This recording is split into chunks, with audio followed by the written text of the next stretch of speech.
Good evening, one and all. కూర్చో seat పోతుంది seat ఇచ్చేస్తావు వేరే వాళ్ళకి Game style I cannot hear. Good evening. Good evening. Once more. Good evening.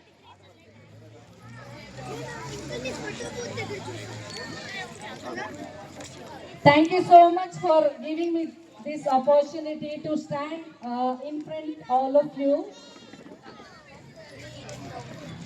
Why I'm here, maybe many of you are thinking, as Banu ma'am has rightly said, our HIG and MIG association inside here is just like a mini India.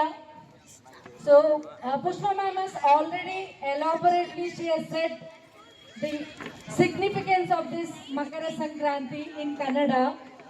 So I'm here to tell you about this beautiful, colorful festival significance and few stories about this beautiful festival.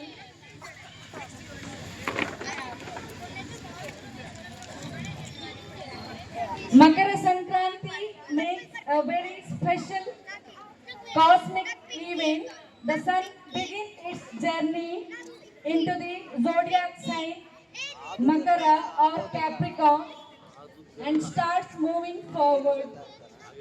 The northward movement is called Uttarayana, a period filled with light, positivity, and auspiciousness. This is not just an astronomical transition, it carries deep cultural, spiritual, and symbolic meaning for all of us. The story of Bhishma Pitamaha, a day of liberation, I should tell here. I don't know how many of you know about this. Bhishma Pitamaha, the grand old warrior, had a blessing, Icha Mrityu. He had a blessing, Icha Mrityu, the power to choose the moment of his death. Even after falling on the bed of arrows during the Kurukshetra war. Actually, on the 10th day of Kurukshetra war, he was shot by Arjuna, but he did not leave his body during the inauspicious period of Dakshinayana.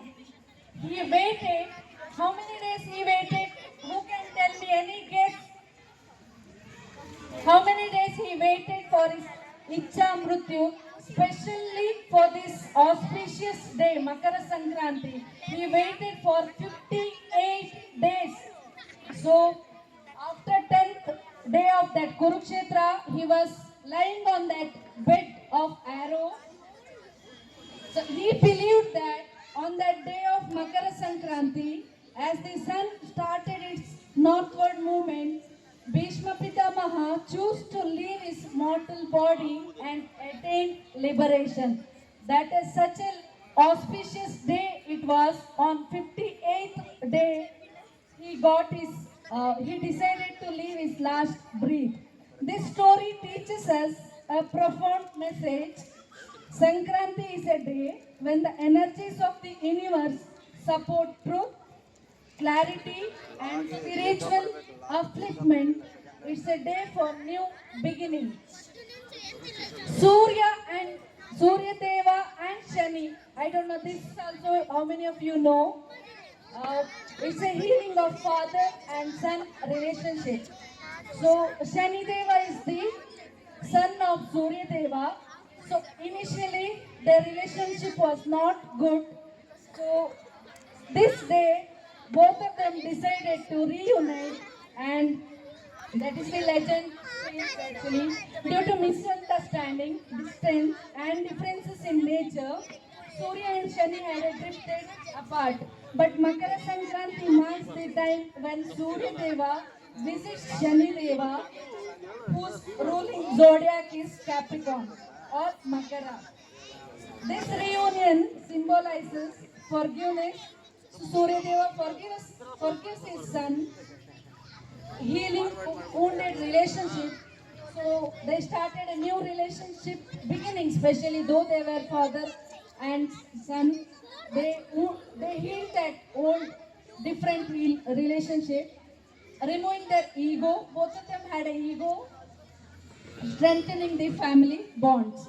The festival therefore gently reminds us no relationship is too difficult to heal when love and understanding are present. So Pushpa ma'am has rightly said why this festival started, mainly to unite us. So irrespective of caste, creed, religion, gender, all of us are here celebrating this beautiful Makara Sankranti. So one more story also I should tell. It's defeat of Sankarasura, so demon, victory of Dharma. There is also powerful legend of Sankarasura, a demon who spread darkness, negativity, and fear among people. The devas prayed for the protection, and the goddesses took the form of Sankranti Devi. On the day of Makara Sankranti, Sankranti Devi destroyed the demon and restored peace and positivity on earth. The story represents victory of good over evil, the end of negativity, renewal of hope and harmony. So that's why it is said that Sankranti brings a fresh wave of positive energy into our lives. So in Kannada we call it as Makara Sankranti. In Tamil Nadu it is Pongal, thanking the sun god. In Punjab it becomes Lori with with more dance and color, joy. In Gujarat people celebrate Uttarayan, flying colorful kites. In Assam it is Magh Bihu with community feast. Even though names and rituals differ, the heart of the festival remains the same: gratitude, togetherness, and the celebration of nature's blessing. The significance of festival food also is very, very important here. Every food item has a deeper meaning. Sesame, ellu represents warmth, bonding, and removing bitterness.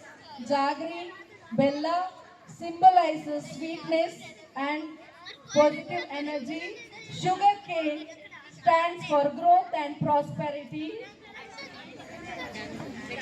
Pongal represents gratitude and abundance. So in Kannada, ಎಳ್ಳು ಬೆಲ್ಲ ತಿಂದು ಒಳ್ಳೆ ಮಾತಾಡೋಣ. So we should eat sesame, jaggery, and we should speak sweet words. That's why all of us are here today as we celebrate in our apartment this great festival. First time we are celebrating. We'll wish, we'll hope every year this should continue. We should thank the management. We should thank the organizing committee. We should thank this, especially all the participants and audience. So festivals like Sankranti become more meaningful when we celebrate them together, sharing smiles, conversation and culture. May the divine light of sun fill your home with prosperity, your hearts and peace, and your lives and with more happiness and more health. Wishing you all a blessed, bright and prosperous Makara Sankranti. Happy New Year. Thank you so much.